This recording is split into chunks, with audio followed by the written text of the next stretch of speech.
সম্মানিত বন্ধুগণ, আসসালামু আলাইকুম। দূরের কাছে দেশে অথবা দেশের বাইরে থেকে প্রিয় বন্ধুরা ঠিক এই মুহূর্তে যেখান থেকে বাস্তব জীবনের গল্প শোনার জন্য আমার সাথে জয়েন করেছেন, আমি আপন আর যে আপন জীবনের গল্পের 896তম পর্বে আপনাকে বরাবরের মতো স্বাগতম জানাচ্ছি। বন্ধুরা, আজ আমি আপনাকে শোনাবো বরিশালের ছেলে মোহাম্মদ মানিক হোসেনের জীবনের হৃদয় কাঁপানো এক পারিবারিক বাস্তব জীবন কাহিনী। বন্ধুরা, আজকের গল্পের টাইটেল যে বউয়ের আদেশে মাকে খুন করে এক প্রবাসী। প্রত্যেকেই গল্পটা শুনবেন, তবে বিশেষ করে আমি প্রবাসী ভাইদেরকে অনুরোধ করব যে আজকের এই মানিক ভাইয়ের জীবনের গল্পটাকে মিস করবেন না। কারণ এই জন্যই বলি মিস করবেন না, কার জন্য আপনারা দিনকে রাত আর রাতকে দিন বানিয়ে হাড় ভাঙা পরিশ্রম করে না খেয়ে না দিয়ে কষ্ট করে প্রবাসের মাটিতে দিন কাটাচ্ছেন, কার জন্য, কিসের জন্য? এই গল্পটা শুনলে আপনি এমন এক বাস্তবতার সম্মুখীন হবেন প্রবাসী ভাইয়েরা, যে বাস্তবতা আপনি কোনোদিন স্বপ্নও চিন্তা করেননি। আমি আশা করব শুরু থেকে শেষ পর্যন্ত বরিশালের ভাই বর্তমান প্রবাসী মানিক হোসেনের জীবনের গল্পটা আপনারা আমার মুখ থেকে শুনবেন এবং গল্প শেষে মানিক ভাইকে আপনার মতো করে একটা মন্তব্য কমেন্ট বক্সে লিখবেন। ধন্যবাদ সবাইকে। সুপ্রিয় বন্ধুগণ, আসসালামু আলাইকুম। আমার নাম মোহাম্মদ মানিক হোসেন, আমার বাড়ি বরিশাল। বন্ধুগণ, আমি আমার জীবনের গল্পটা শুরু করার শুরুতে আপনাদেরকে আমার পরিবারের বিষয়ে জানিয়ে রাখি। আমার পরিবারে আমি আছি, আমার বাবা আছে, মা আছে, তাছাড়া রয়েছে আমার ছোট একটা বোন সহ আমার দাদিমণি। বরিশাল শহর থেকে অনেক দূরের কোনো এক ছোট্ট গ্রামে আমাদের পরিবারটা এক নিম্ন মধ্যবিত্ত পরিবার। আমার বাবা পেশায় একজন রিক্সা চালক।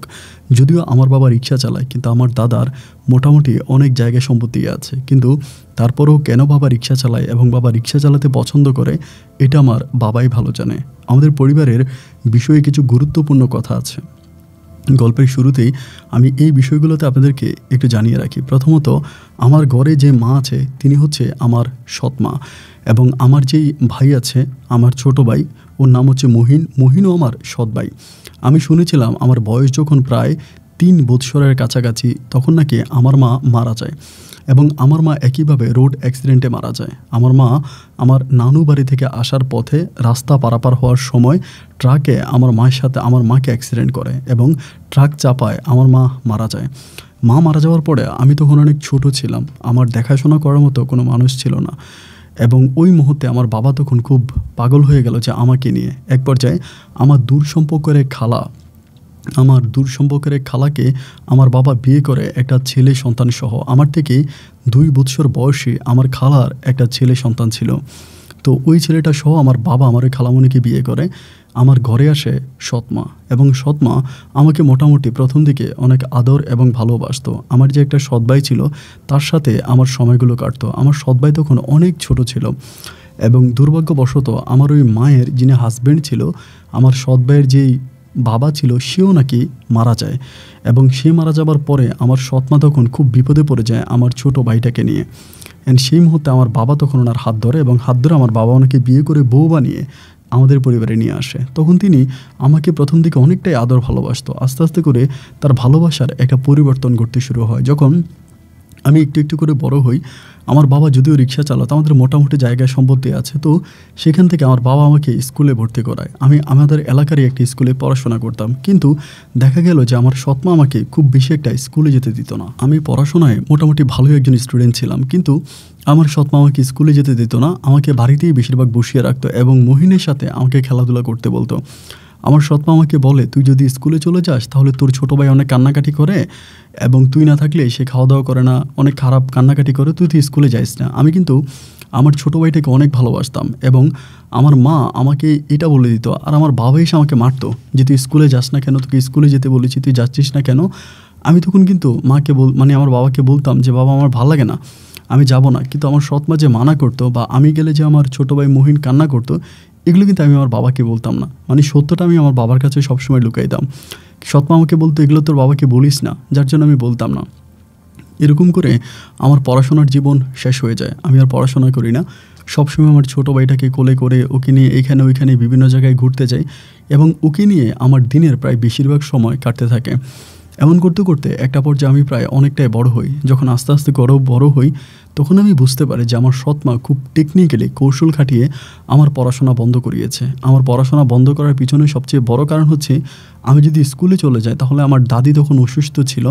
আমার দাদির ময়লা কাপড়-চোপড় ধোয়া থেকে শুরু করে বাড়ির মধ্যে অনেক কাজ ছিল। আমি যদি স্কুলে যেতাম এবং এই কাজগুলো আমার সৎ মা একাই করা লাগতো। যার জন্য আমার সৎ মা কৌশল খাটিয়ে আমার ছোট ভাইকে দিয়ে আমাকে স্কুলে যাওয়াটা অফ করাই দিল। যখন স্কুলে যাওয়া অফ করাই দিল তখন আমি বাড়িতে বেশিরভাগ সময় থাকতাম, কাজকাম করতাম আমার সাথে এবং ছোট ভাইকে কোলে নিয়ে হাঁটতাম। এরকম করে আমার সময়গুলো তখন কাটতে থাকে। একটা পর্যায়ে আমি তখন অনেকটাই বড় হয়ে যাই। বড় হয়ে যাওয়ার পরে আমার আব্বা তখন আর রিক্সা চালাতো না। আসলে বড় হবার পরে বুঝতে পারতাম আমার বাবা যে রিক্সা চালাতো শুধু যে এটা টাকা ইনকাম করার জন্য তাও কিন্তু না।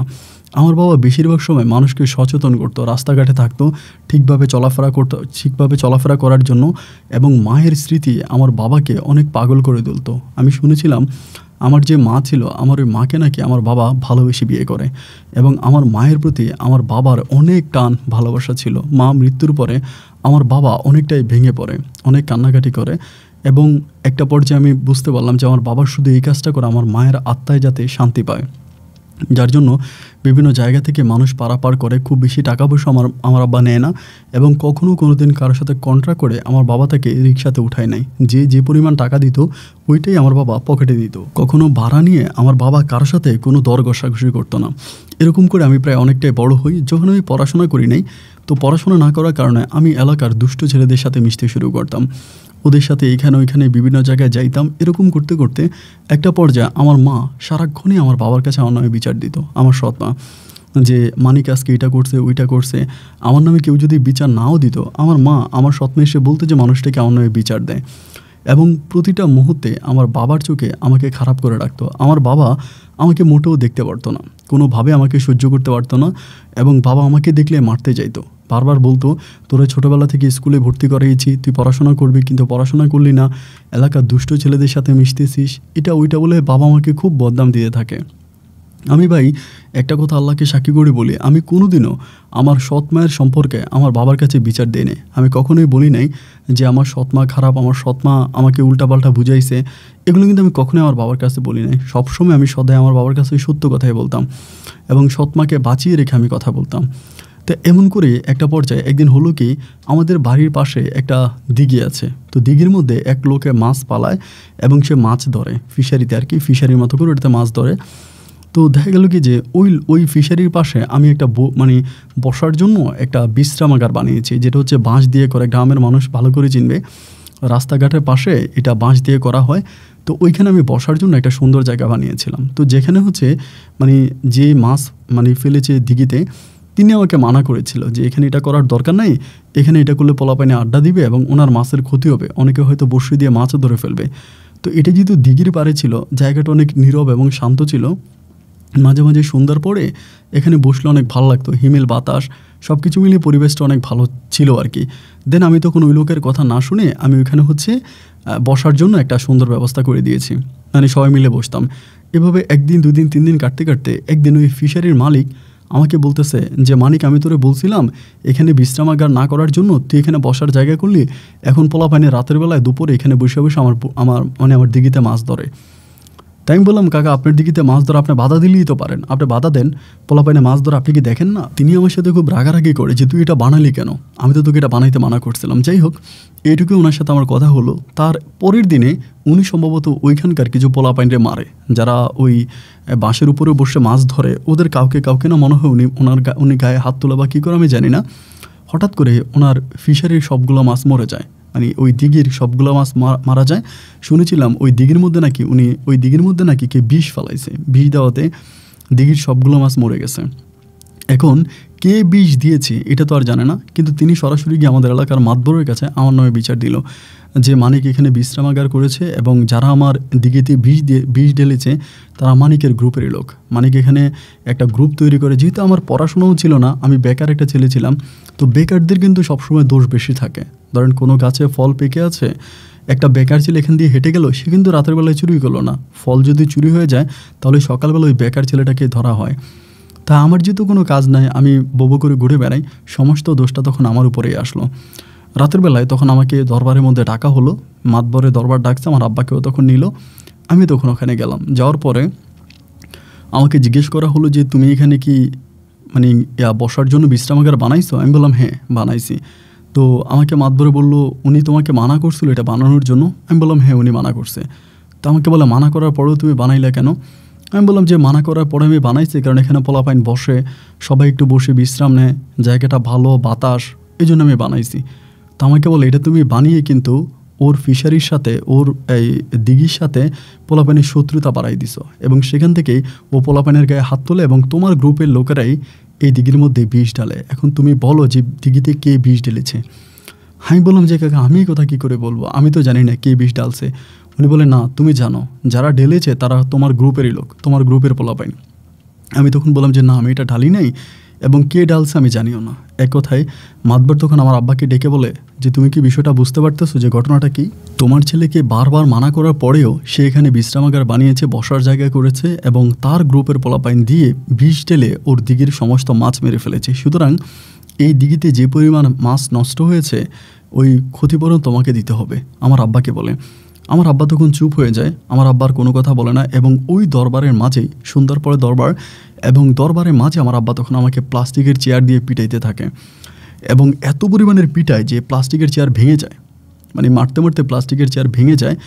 আমাকে মারে আর একটা কথাই বলে যে, "তোকে ছোটোবেলা থেকে আমি পড়াশোনা করানোর জন্য অনেক চেষ্টা করেছি, তোকে পড়াশোনা করাবো, মানুষের মতো মানুষ বানাবো, কিন্তু তুই কখনো বইটাকে হাতে নিতি না, কখনো পড়াশোনা করতি না, কোনোদিন আমি তোকে পড়াশোনা করতে দেখি নাই, তুই যথেষ্ট পরিমাণে দুষ্টুমি করতি এবং আজকে ওখানে বিশ্রামাগার কেন বানাইলি, কেন বসার ব্যবস্থা করলি, কেন ওর দিঘির সমস্ত মাছগুলা মারলি, মাছগুলোর অপরাধ কী, এই লোকটার অপরাধ কী?"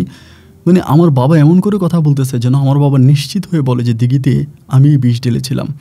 কোনো কথা নাই, বার্তা নাই। বাবা আমাকে মারতে মারতেই ডিরেক্টলি বলল যে, "আমি গ্রামের সব মানুষের সামনে বলতেছি, তুই আমার সন্তান না, তুই আমার বাড়ি থেকে বেরিয়ে যা, আমি তোর ছায়া কখনোই দেখতে চাই না।" তখন নিজের ভিতরে খুব রাগ লাগলো যে আমার নিজের জন্মদাতা পিতা, তিনি ছোটোবেলা থেকে আমাকে এরকমভাবেই শাসন করে আসছে, কখনো আমার ভিতরটা বোঝার চেষ্টা করে নাই। আমার বুকের ভিতরে যে একটা পৃথিবী পরিমাণ কষ্ট লুকিয়ে আছে, এই কষ্টটা উনি বোঝার কোনো চেষ্টাই করে নাই। আমার সাথে সবসময় দুর্ব্যবহার, খারাপ ব্যবহার, আমার গায়ে হাত তোলা থেকে শুরু করে, আমাকে টর্চার করা থেকে শুরু করে, মানসিকভাবে যন্ত্রণা দেওয়া থেকে শুরু করে যত রকমের কাজ আছে উনি সব কিছু আমার সাথে করতো। তখন ভিতরে এতটাই কষ্ট জেগে গেল যে, যা, আর বাবার কোনো কথাই শুনবো না, বাবার কোনো কথা মানবই না, বাবার সাথে আর কোনো কথাই বলবো না। একবার যা রাগ করে শিরাতে আমি তখন বাড়ি থেকে বেরিয়ে যাই। আমার জমানো কিছু টাকা পয়সা থাকে, ওই টাকা পয়সাগুলো নিয়ে আমি তখন বাড়ি থেকে বেরিয়ে যাই এবং বাড়ি থেকে বেরিয়ে আমি তখন আমাদের বরিশালের আপনার বাস স্ট্যান্ডে চলে যাই। বাস স্ট্যান্ডে যাওয়ার পরে কাজ খুঁজতে থাকি, তেমন কোনো ভালো কাজ আমাকে কেউ দেয় না। আমিও তখন অতটা বড়ও হই নাই যে আমাকে বড় ধরনের কোনো কাজ দেবে। এক ভাইয়ের সাথে কথাবার্তা বলতে বলতে আমি তখন বাসের হেল্পারিতে চাকরি নেই, কারণ এছাড়া তো আমার কাছে আর কোনো জায়গা খোলা ছিল না, কোনো রাস্তাও নাই। আমি তখন বাসের হেল্পারি করি। তো দেখা যায় হেল্পারি করি মোটামুটি ভালো টাকায় পাইতাম, বিভিন্ন জায়গায় টিপ মারতাম, একটা লোকাল বাসের হেল্পার থাকি, মোটামুটি ভালো টাকায় হয়। এভাবে আমি 7 মাসের মতো হেল্পারি করি। 7 মাস হেল্পারিতে কাজ করার পরে 7 মাস পরে আমি তখন ড্রাইভার হয়ে যাই। আমি তখন মানে পরিপূর্ণভাবে ড্রাইভিং করি এবং এরকম ড্রাইভিং করতে করতে বরিশাল থেকে আমি একদিন বাস নিয়ে যাচ্ছিলাম। হঠাৎ করে দেখলাম যে বাসের মানে লুকিং গ্লাসে দেখলাম যে আমার বাবা, আজকে অনেক মাস পরে বাবারে দেখলাম যে বাবা দাঁড়ায় আছে, এরকম বাসের ধরে দাঁড়ায় আছে। তো বাবাকে দেখার পরে আমার ভিতরটা তখন হঠাৎ করে কেঁপে উঠলো। আমি তখন সুপারভাইজারকে ডাক দিয়ে বললাম যে, লোকটা দাঁড়িয়ে আছে পাঞ্জাবি পরা, ওই লোকটাকে একটা ভালো সিটে বসতে দেন, কারো না কারো উঠাই দেন, উঠাই দিয়ে হলেও ওই লোকটারে বসান, তিনি আমার বাবা। এ বলার পরে সুপারভাইজার তখন আরেকটা ছেলেকে বুঝিয়ে শুনে বললো যে, "আপনার ভাড়া দিতে হবে না, আপনি একটু দাঁড়ান, ওনাকে একটু বসতে দেন, উনি মুরব্বী মানুষ।" পরে ওই ছেলেটাও দাঁড়িয়ে গেল, আমার বাবাকে তখন ওখানে বসতে দিল। বসতে দেওয়ার পরে যখন ভাড়া নেওয়ার জন্য আসলো ওই সুপারভাইজার, তখন আমার আব্বা ভাড়া দিচ্ছে কিন্তু সুপারভাইজার ভাড়া নিচ্ছে না। তো বাবা জিজ্ঞেস করে, "ভাড়া নেবেন না কেন? ভাড়া নিয়ে যান।" বলে, "না না, গাড়ি যিনি চালাচ্ছে তিনি আপনার ছেলে বলছে ভাড়া না নেওয়ার জন্য।" আমার আব্বা তখন কান্না করে দেয় এটা শোনার পরে, বলে, "কে গাড়ি চালায় কে?" বলে, "গাড়ি চালায় মানিক ভাই।" তো আমার আব্বা তখন ওখান থেকে আমার দিকে তাকায় আছে, আমি লুকিং গ্লাসে দেখতেছি যে আমার আব্বার চোখের পানিগুলো গাল বেয়ে বেয়ে নিচের দিকে পড়তেছে। আমি তখন আব্বার দিকে তাকাই, আব্বাও তখন আমার দিকে তাকায়। আমি তখন খুব ভারাক্রান্ত হৃদয় নিয়ে অনেক কষ্ট করে গাড়ি চালাচ্ছিলাম। স্টেশনে যাওয়ার পরে যখন সব মানুষগুলো বাস থেকে নেমে গেল, আমার আব্বা বাস থেকে নামলো না। আমিও নেমে গেলাম। নেমে গিয়ে নিচে দাঁড়াই আছি। সুপারভাইজার আমাকে বলতেছে, মানে যে কন্ট্রাক্টর আমাকে বলতেছে যে, "ভাই, আপনার আব্বা তো বাস থেকে নামতেছে না।" আমি বললাম, "বলেন, স্টেশনে চলে আসছে নেমে যাওয়ার জন্য।" সুপারভাইজার যখন গিয়া বলল যে কাকা বাস তো চলে আসছে, আপনি নামবেন না? পরে বলে মানিককে একটু উপরে আসতে বলো। তখন আমার আব্বা যখন ডাকলো আমি তখন বাসের উপরে উঠলাম। উঠার পরে আব্বা আমাকে জড়িয়ে ধরে চিৎকার করে কেঁদে উঠলো। আমাকে বলে, আমি আমার জীবন যৌবন সব কিছু তোর জন্য শেষ করেছি, তোর মাকে আমি অনেক ভালোবেসে বিয়ে করেছি, বিয়ে করার পরও তারা আমি সাথে রাখতে পারি নাই। তুই আমার এমন একটা সন্তান ছিলি যে সন্তানকে দেখাশোনা করার জন্য আমি বাচ্চা সহ একটা বিবাহিতা মহিলাকে আমি বিয়ে করেছি শুধু আমার সন্তান তোকে দেখাশোনা করার জন্য, কিন্তু সেও তোকে দেখাশোনা করতে পারলো না, তুই পড়াশোনা করলি না। আমার অনেক ইচ্ছা ছিল যে তুই পড়াশোনা করে একদিন জজ ব্যারিস্টার হবি, মানুষের মতো মানুষ হবি। অনেক স্বপ্ন আমার ছিল, কিন্তু তুই আমার কোনো স্বপ্নই পূরণ করলি না। শেষ পর্যন্ত তুই বাসের ড্রাইভার হলি, তুই এখন বাসের ড্রাইভারই করিস। আমি তখন নিচের দিকে তাকায় বললাম যে বাবা, কাজ তো কাজই, তুমি তো রিক্সা চালাইতা, তো এটাকে তো তুমি খারাপভাবে নিতা না। আমার আব্বা বলে, হ্যাঁ আমি এটাকে খারাপভাবে নিতাম না, কারণ রিক্সা আমি কখনোই টাকা ইনকাম করার উদ্দেশ্যে চালাইতাম না, কিন্তু বাস তো তুই টাকা ইনকাম করার উদ্দেশ্যে চালাস। আমি তখন নিচের দিকে তাকিয়েছি। আমার আব্বা বলে, কালকে থেকে বাস চালানো বন্ধ করে বাড়িতে চলে আসবি। আমি বললাম, আব্বা বাড়িতে গিয়ে কী করবো? আমারে বলে, তোরা আমি কালকে বাড়িতে আসতে বলছি, তুই বাড়িতে আসবি। তো সেখানে আমার দূর সম্পর্কের একটা পুপির বাড়ি ছিল, আব্বা ওই পুপির বাড়িতে গেল এবং সেখান থেকে আব্বা আবার বাড়িতে চলে গেছে। পরের দিন আমি তখন আর গাড়ি চালাইলাম না, আমি মালিককে বললাম যে আমি একটু বাড়ি যাব। পরের দিন সকালবেলা বাড়িতে গেলাম এবং বাড়িতে যাওয়ার পরে আমি হঠাৎ করে হলুদ বরণ খুবই সুন্দর একটা রূপবতী একটা মেয়ে আমাদের বাড়িতে দেখলাম। মেয়েটা কাজ কাম করতেছে। তো দেখে আমি মনে করলাম যে মনে হয় আমার বাবা মহিনরে মনে হয় বিয়ে করাইছে, আমার ছোটো ভাইয়ের বিয়ে করাইছে। তো মেয়েটার দেখার পর আমি তার দিকে তাকিয়ে আছি, ঘরের ভিতরে গেলাম, গিয়ে সৎমা আমার সাথে খুব বেশি একটা কথা বলে না। আমি তারপর সালাম দিলাম যে মা আসসালামু আলাইকুম। আমার বলো ওয়ালাইকুম আসসালাম, ভালো আছো? আমি বললাম যে ভালো আছি। আমি বললাম, মা মহিনরে বিয়ে করাইলেন অথচ আমারে জানাইলেন না। তো তিনি আমার বলে, আমি মহিনরে বিয়ে করাইছি। কখন? আমি বললাম, মহিন বিয়ে করে নাই। বলে, না, কই মহিন বিয়ে করলো? আমি বললাম, না, মহিন যদি বিয়ে না করে তাহলে একটা মেয়েরে দেখলাম যে বাড়িতে কাজ করতেছে, এটাকে। পরে তিনি হেসে উঠে আমারে বলে, আরে মেয়েটা অবাগা, ওর মা মারা গেছে, বাবাও আরেকটা বিয়ে করে, মেয়েটা খুবই কষ্টপ্রাপ্ত। মেয়েটা তার বাড়িতে চলে আসে, নানার বাড়িতে থাকে, নানার বাড়িতেও মামাদের কাছে বহুত নির্যাতিত হয়, যার জন্য মেয়েটাকে আমি আমার এখানে নিয়ে আসছি, আমার কাজ কাম করে আমার সাথে থাকে, ওর নাম হচ্ছে রত্না আক্তার। তো আমি বললাম যে বাট মেয়েটা কি দেখতে অনেক সুন্দর ছিল, আসলে অনেক সুন্দর ছিল, দেখার মতো একটা মেয়ে ছিল। যাই হোক, দুপুরবেলা আব্বার সাথে খাইতে বসছি। আব্বা আমার বলে, গাড়ি চালাস আর যাই করিস, বাড়ি থেকে যাবি, বাড়ি থেকে আসবি, এভাবে হচ্ছে গাড়ি চালাইতে পারবি না। তাই আমি বললাম যে আব্বা, আমি যদি বাড়ি থেকে যাই তাহলে তো আমি বাড়িতে গিয়ে ওখানে টিপ ধরতে পারবো না এবং আমি গাড়ি চালাইতে পারবো না। আমার আব্বা বলে, না তাহলে গাড়ি চালাইতে হবে না, তুই অন্য কিছু করার চেষ্টা কর। তা অন্য কিছু কি করব? একটা পর্যায়ে আমি বাড়িতেই পড়ে রইলাম। তো কিছুদিন পরে একটা কোম্পানির ডিস্ট্রিবিউটারের সাথে কথাবার্তা বলে তখন সেখানে ওদের পিক আপ থাকে। আমি তখন এই পিক আপের ড্রাইভিংটা নিলাম। ওইখানে পিক আপ ছিল আমাদের এলাকাতেই, উনি বিভিন্ন ধরনের মাল আমাদের পুরো থানাতে ডেলিভারি দেয়। তখন আমি পিক আপ চালাইতে শুরু করি। এরকম করে পিক আপ চালাইতেছি, সময়গুলো ভালোই কাটতেছে। আমার মাও তখন আমার সাথে ভালো ব্যবহার করে, আমার বাবাও ভালো ব্যবহার, ছোটো ভাই মহিনও আমার সাথে ভালো ব্যবহার করে। ওই যে মেয়েটা ছিল রত্না আক্তার, সেও আমাকে ভাইয়া করে ডাকে, বাট মেয়েটা দেখতে অনেক সুন্দর ছিল। আমি প্রথম যেদিন তাকে দেখেছিলাম, আমি সেদিনই একরকম তার প্রেমে পড়ে গেছি। তার চলন বলন, তার চেহারা, তার কথাবার্তার স্টাইল সব কিছু আমাকে পাগল করে তুলেছে। এক কথায় মেয়েটা খুবই অসাধারণ ছিল, হাতে গোনা হাজারো মেয়ের মাঝে একটা হবে। তাই আমি মাঝে মাঝে যখন বাইরে যেতাম, আমাদের তো নিজেদের কোনো বোন ছিল না, কোনো ছোটো বোন ছিল না, তাই মাঝে মাঝে গেলে ওর জন্য খেলনা, অনেক ধরনের আপনার অনেক ভালো ভালো জিনিস নিয়ে আসতাম, যেমন শাড়ি, চকলেট, সুইংগাম, আচার থেকে শুরু করে মেয়েদের অনেক পছন্দের জিনিস থাকে, এগুলো এনে এনে তার হাতে দিতাম এবং সেও আমাকে অনেক আদর করতো, আমাকে অনেক মানতো। আমি ঘরে যাওয়ার আগে আমার বিছনাটা খুব সুন্দর করে সাজিয়ে দিত, খুব সুন্দর করে আমি বিছনায় গিয়ে বসতাম। সব কিছু মিলিয়ে দেখা গেলো যে মেয়েটা আমাকে অনেক স্নেহ করতো, আমাকে অনেক ভালোবাসতো। এমন করে তার সাথে আমার সময়গুলো কাটতেছে। এরকম করে অনেকগুলো দিন কেটে গেল। একদিন হলো কি, আমি বাড়িতে তাড়াতাড়ি চলে আসছি। ওই দিন বৃষ্টি ছিল, বৃষ্টি থাকার কারণে আমি আর ট্রাক নিয়ে বেরোই নাই। বিকালবেলা বাড়িতে চলে আসছি। বিকালে এসে লম্বা একটা ঘুম দিছি। ঘুম দেওয়ার পরে 9:30 কি 10টার দিকে আমার ঘুম ভাঙছে। এরই মাঝে আমার বাবা মা সবাই আমাকে খাওয়ার জন্য ডাকছে, বাট আমি খেতে আর গেলাম না, খাবার খেতে গেলাম না। এবং খাবার খেতে না যাওয়ার পরে আমার আব্বা কিন্তু তখন প্রায় অনেকটাই অসুস্থ হয়ে গেছে। আগের মতো ঠিকমতো হাঁটাচলা করতে পারে না, খুব বেশি একটা পরিশ্রম করতে পারে না, অনেক অসুস্থ হয়ে গেছে। তো তারপরে বাবাও ঢাকছে খাবার খাওয়ার জন্য, আমি খাবার খাওয়ার জন্য গেলাম না। 11টার দিকে ঘুম ভাঙলো। তো মেঘ ভেঙে যখন আকাশ পরিষ্কার হয়ে যায়, তখন আকাশের মধ্যে ওই চাঁদটা কিন্তু অনেক সুন্দর লাগে। একেবারে স্মুথ আকাশের ভিতরে চাঁদটা তখন ভাসতেছিল এবং চাঁদের ওই আলোটা পৃথিবীতে এসে পড়তেছিলাম। আমার এত ভালো লাগতেছিল, আমি জানালাটা খুলে বাইরের ওই আলো দেখতেছিলাম। একটা সময় আমার কাছে মনে হলো যে একটু বাইরের দিকে যাই, একটু বাইরে থেকে হেঁটে আসি। তো বাইরের দিকে যখন যেতে মন চাইলো, আমি তখন ঘরের দরজাটা খুলে একটু বাইরের দিকে হাঁটতে গেলাম এবং বাইরে হাঁটতে যাওয়ার পরেই আমি আমাদের যে দিঘির পাড় ছিল, যে দিঘির জন্য আমার এত বদনাম এবং যে দিঘির জন্য আমি একটা সময় বাইরে থেকে বের হয়ে গেছিলাম, ওই দিঘির পাড়ে ওই যে বসার জায়গাটা ওইটা ছিল না, বাট এখানে একটা মেয়ে দাঁড়িয়ে আছে আমি দেখতেছি। তো এই মেয়েটা কে ওখানে দাঁড়িয়ে আছে? আমি তখন আস্তে আস্তে করে পিছনের দিকে গেলাম দেখার জন্য যে মেয়েটাকে। অনেক দূর যাওয়ার পরে চাঁদের আলোতে স্পষ্ট দেখা যাচ্ছে। ওইখানে যাওয়ার পর আমি দেখলাম যে মেয়েটা গুমড়ে গুমড়ে কাঁদতেছে, মানে দাঁড়িয়ে দাঁড়িয়ে একটা ছোট নারকেল গাছ আছে, নারকেল গাছটাকে ধরে কান্না করতেছে। আমি তখন একটু অবাক হয়ে গেলাম যে কী ব্যাপার, কান্না করতেছে কেন? একটু দূর থেকে ভালো করে খেয়াল করে দেখলাম যে মেয়েটা আর কেউ না, এটা আমাদের বাসায় যে থাকে কাজ করে রত্না। তো তার কান্নাকাটি দেখে আমি মনে করলাম হয়তো আমার সৎমা অথবা আমার সৎ ভাই মহিন অথবা আমার বাবা তাকে মনে হয় কিছু বলছে, যার জন্য মনে হয় তার মন খারাপ, এই জন্য মনে হয় সে কান্না করতেছে। তো আমি পাশে গিয়ে একটা কাশি দিলাম। কাশি দেওয়ার পরে ও তখন আমার দিকে তাকায় চলে যাচ্ছে, মানে ঘরের দিকে চলে যাচ্ছে। আমি তখন ডাক দিলাম যে রত্না দাঁড়াও, তোমার সাথে কথা আছে। তো দাঁড়ানোর পর আমি বললাম যে রত্না, কেউ কি তোমার কিছু বলছে? আব্বা আম্মা বা ছোটো ভাই, আমার মা, কেউ কোনো কিছু বলছে? ও কোনো কথা বলে না। আমি বললাম আমার কাছে বলো, সমস্যা নাই। আমার ভাই কিছু বলছে নাকি? মা কিছু বলছে? বাবা কিছু বলছে? অনেকবার বলার পর আমাকে বলে আমি চলে যাই, বেশি রাত হয়ে গেছে তো কেউ দেখলে সন্দেহ করবে।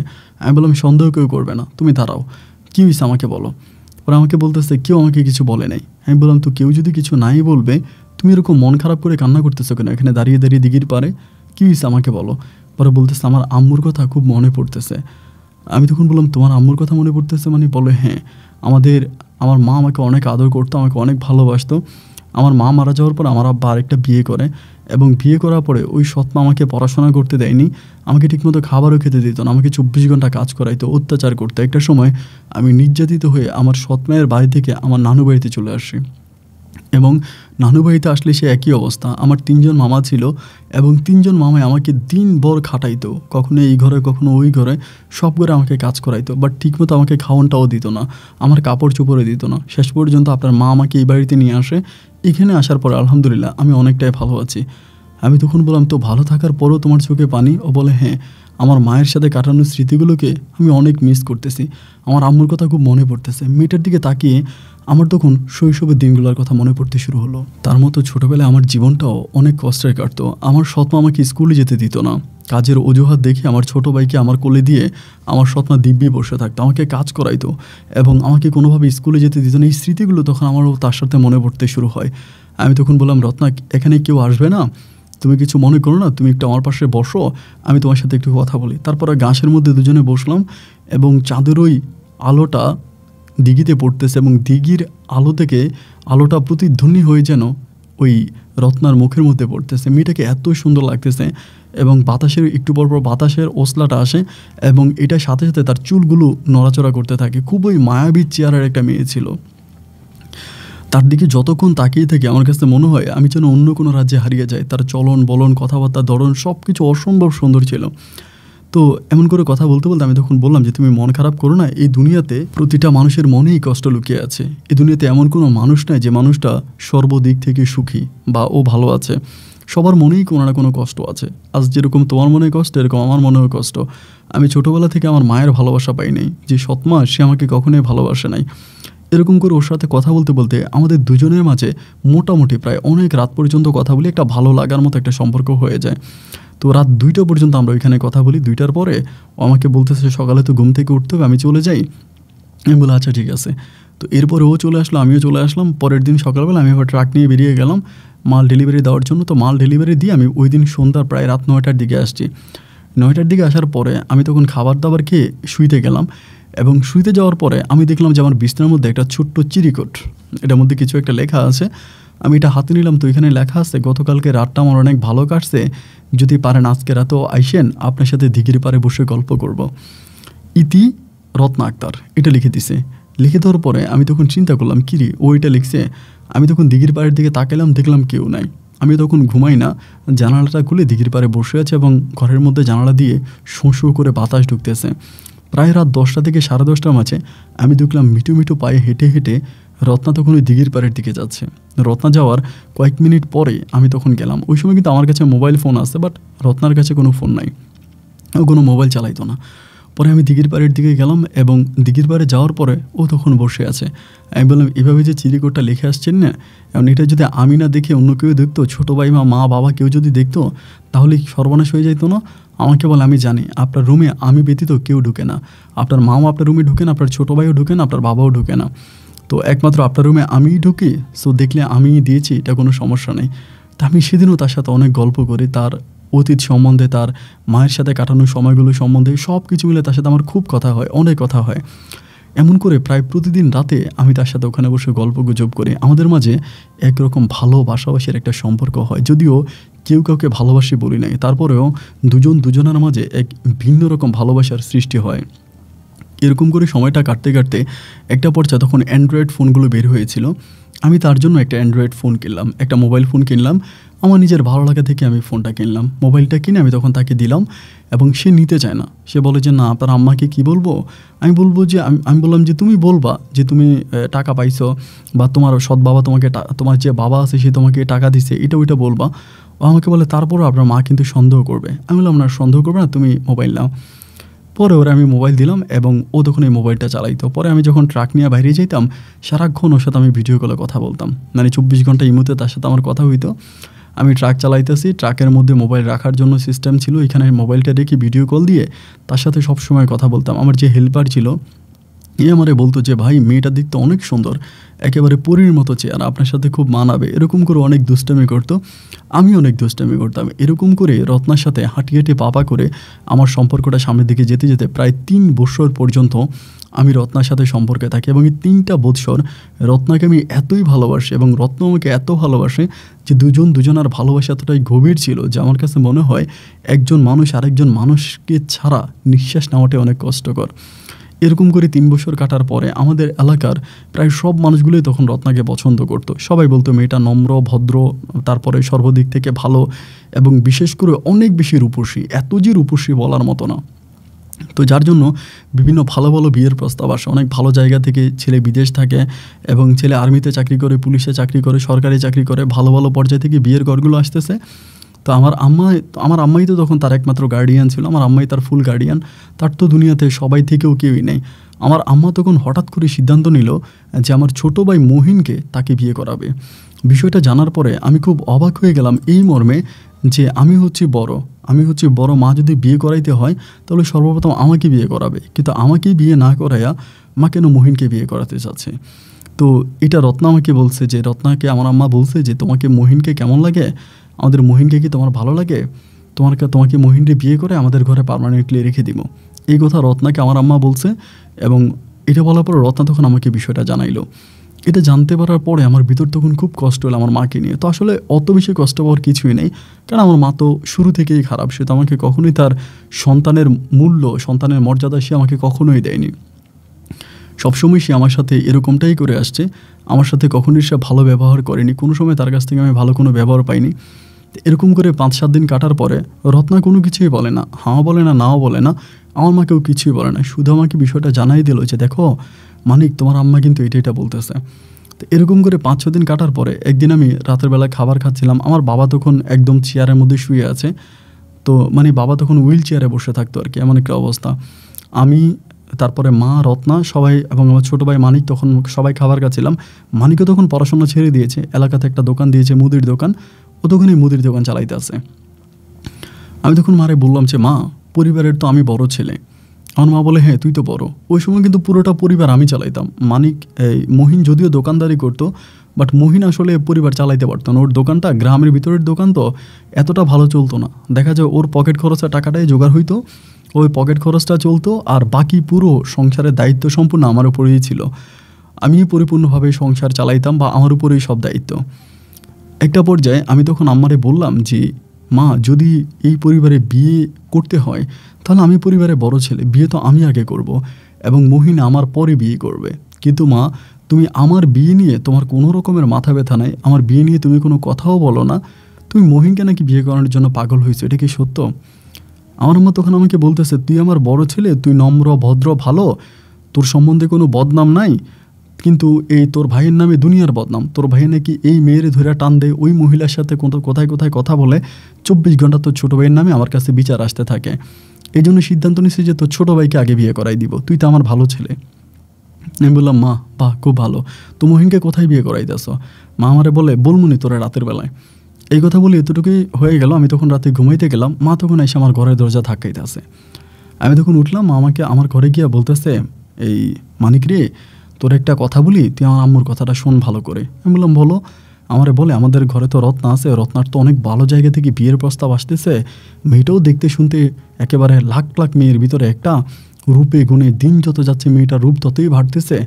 তো চিন্তা করতেছি এত রূপসী একটা মেয়ে আমরা হাতছাড়া করবো না, এই মেয়েটাকে আমরা মহিনকে বিয়ে করাই দিই, তুই কি বলিস?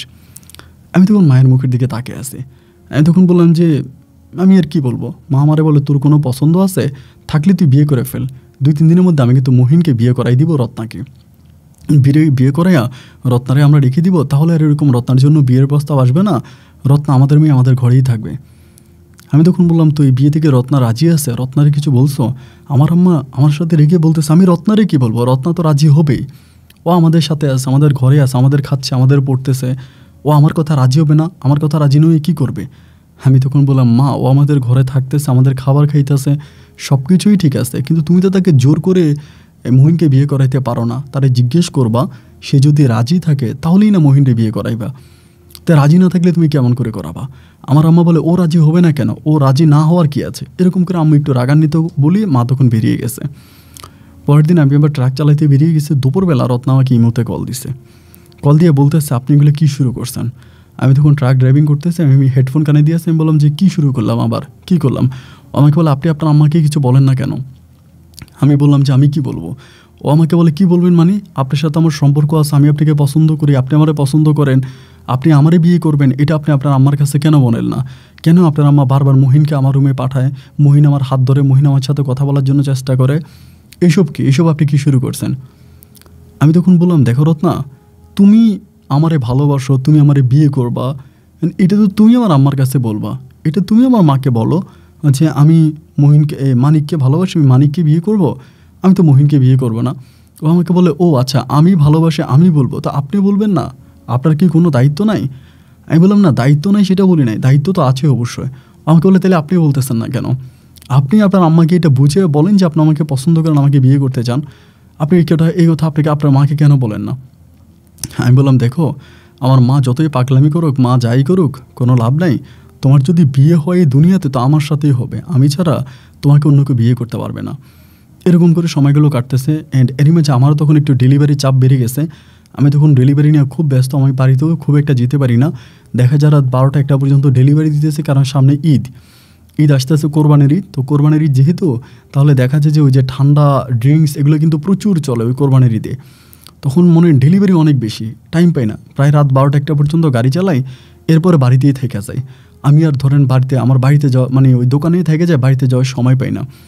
এইভাবে একদিন রত্না আমাকে ফোন দিয়ে চিৎকার করে কান্না করতেছে যে আপনি আমার সাথে অভিনয় করলেন, আপনি আমার সাথে মিথ্যে ভালোবাসার অভিনয় করলেন, আপনি আমার জীবনটা নষ্ট করলেন, আমি আপনাকে কখনোই ক্ষমা করব না, এটা ওইটা বলে অনেক কিছু আমাকে বলতেছে।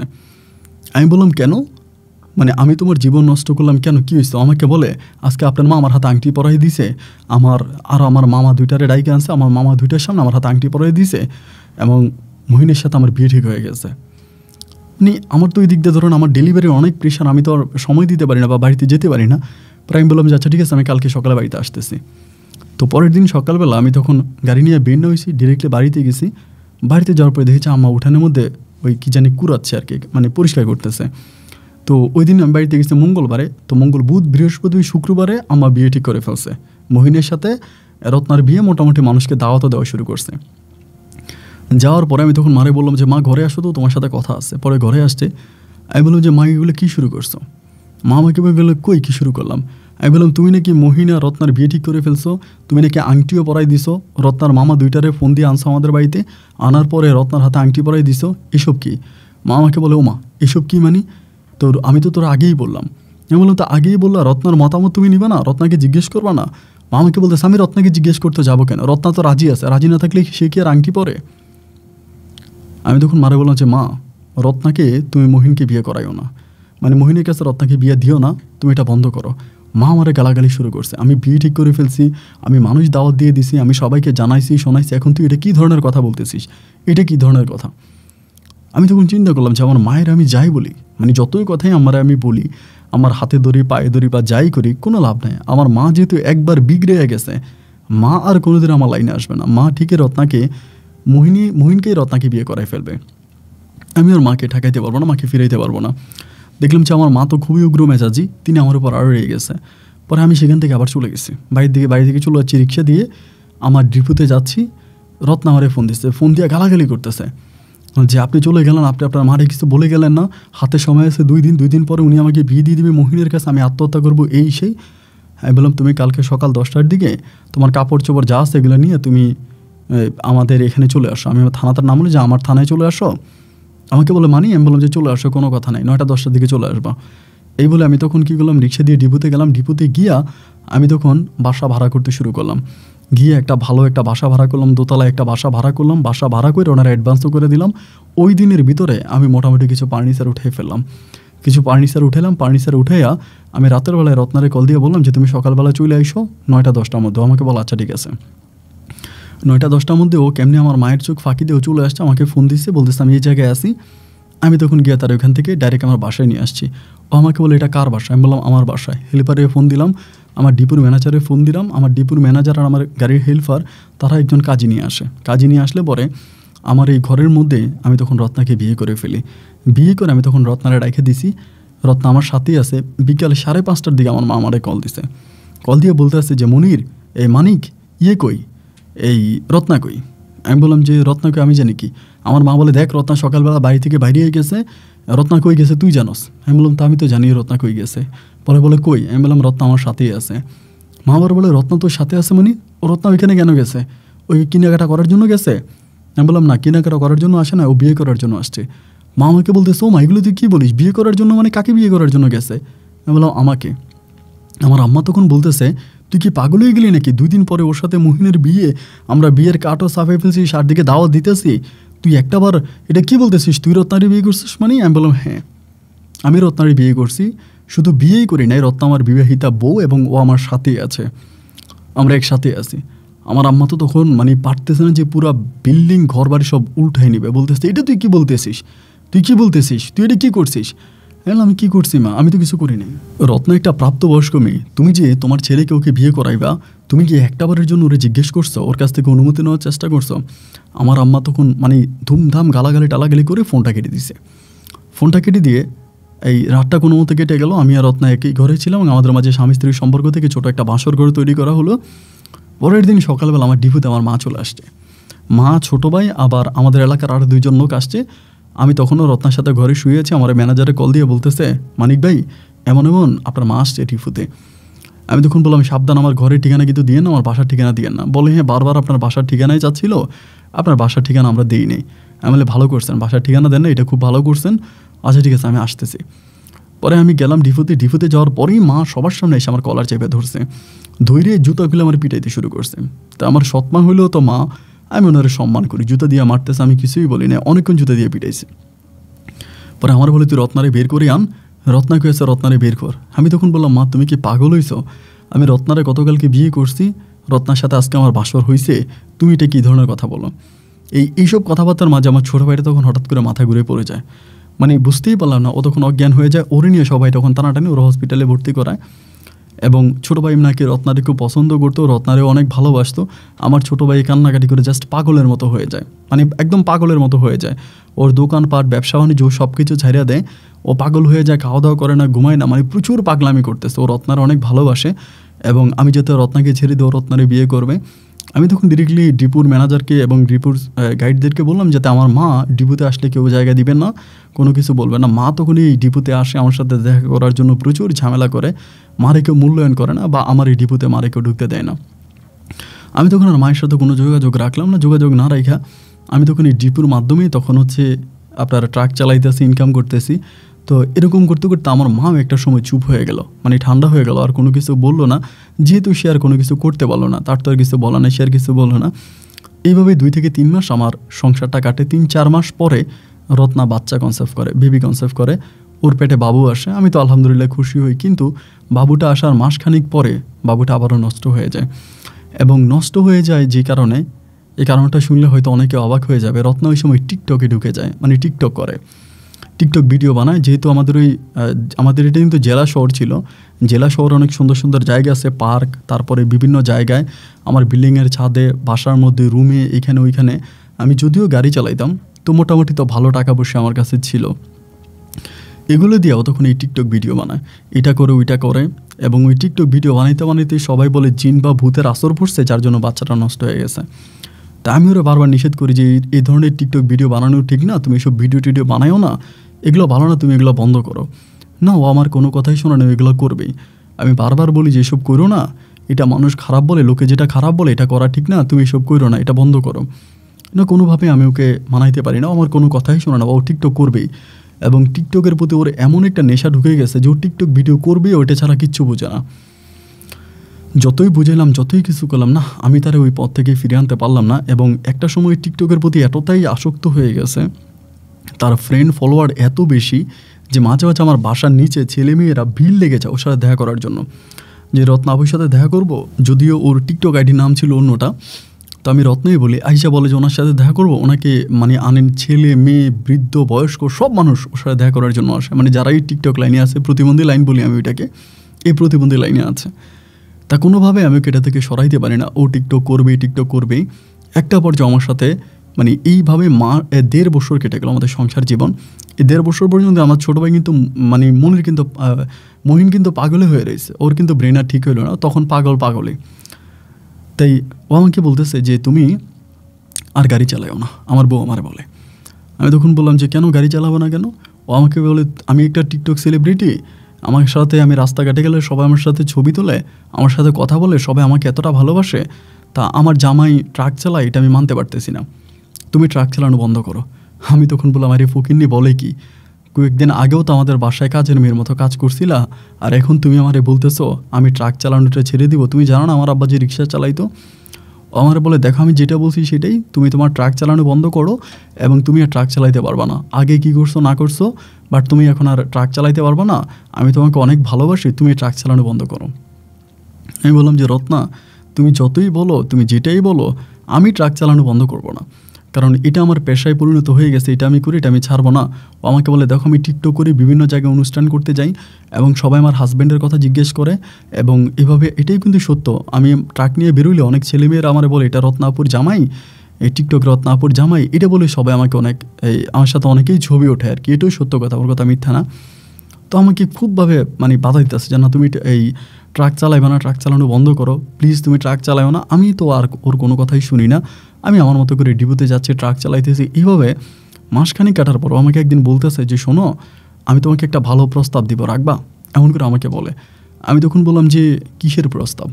আমাকে বলে তুমি যদি গাড়িয়ে চালাবা, আমি তো তোমাকে আর এই গাড়ির রাস্তা থেকে ফিরে আনতে পারবো না, ট্রাকই চালাবা। তো ট্রাক চালাও ঠিক আছে, বাট এটা বাংলাদেশে না দেশের বাইরে। আমি তখন বললাম যে কী বললো দেশের বাইরে? দেশের বাইরে আমি কোথায় ট্রাক চালাবো? ও আমাকে বলে একটা দেশ আছে ওমান, ওইখানে তুমি চলে যাও, ওইখানে একটা কোম্পানিতে ট্রাক চালাইলে তুমি অনেক ভালো থাকবা। আমি তখন বললাম তো আমি দেশে যদি গাড়ি চালাই এটাতে তোমার বদনাম হবে, বিদেশে গাড়ি চালাইলে বদনাম হবে না? ও তখন আমাকে বলে তুমি যে বিদেশ গাড়ি চালাইবে এটা তো আর কেউ দেখবে না, কেউ যদি আমাকে জিজ্ঞেস করে আমার হাজব্যান্ড কী করে, আমি তখন বলবো বিদেশে থাকে, বিদেশে কে কী করে ওইটা আর দেখা যায় না, বিদেশে।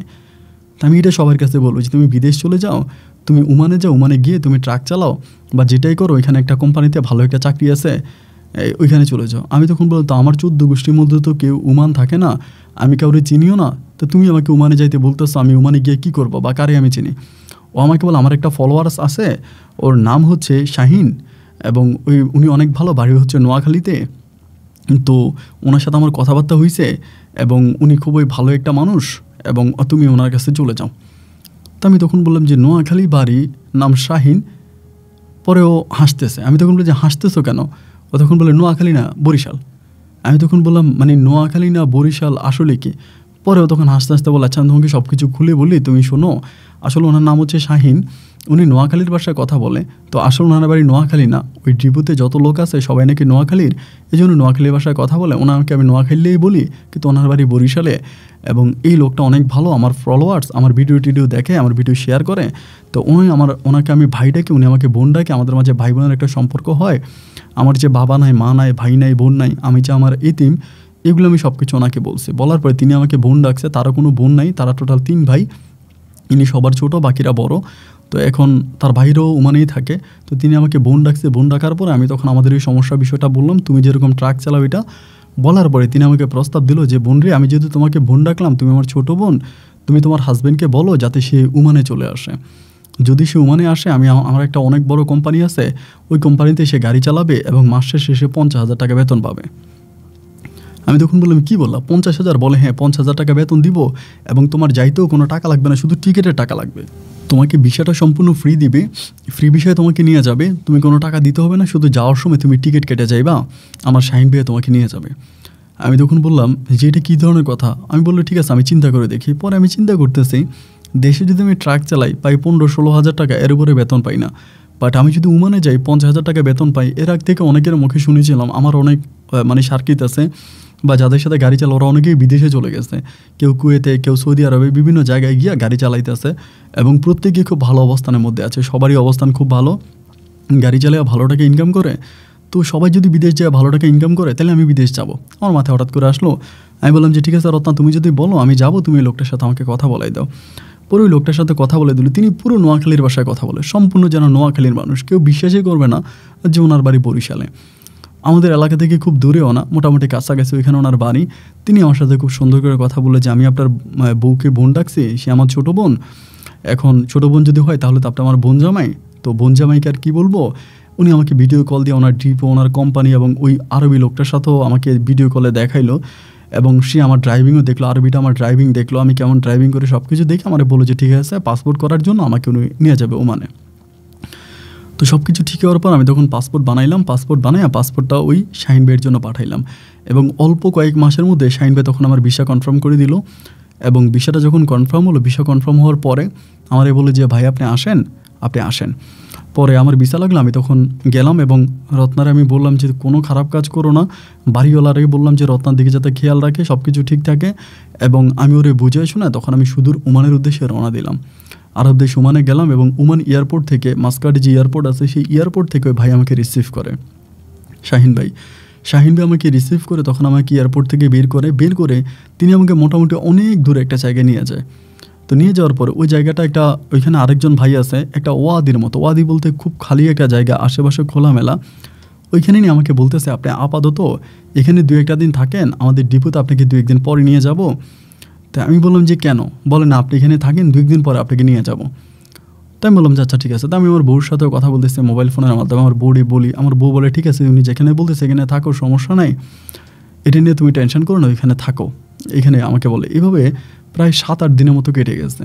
উনি আমাকে এখানে এসে খাবার দাবার দিয়ে যায়, খাবার দাবার খাচ্ছি, বাট এখান থেকে নেয় না। উনি আমাকে নিবো বলে আমাকে ঘুরাইতেছে। তো একদিন আমার খুব রাগ হয়ে গেল ওনার সাথে যে শাহিন ভাই আপনি আমার সাথে কী ফাইজলামি শুরু করছেন? আপনি আমাকে নিবেন করে আপনি আমাকে ঘুরাইতে আসেন, আপনি আমাকে নিতে আসেন না কেন? আমি তো আসলে ড্রাইভিং করার জন্য আসছি, আমি এখানে বসে থাকার জন্য আসি নাই। তা আপনি আমাকে নিলে নেন, নাইলে আমি এখান থেকে কিন্তু চলে যাব।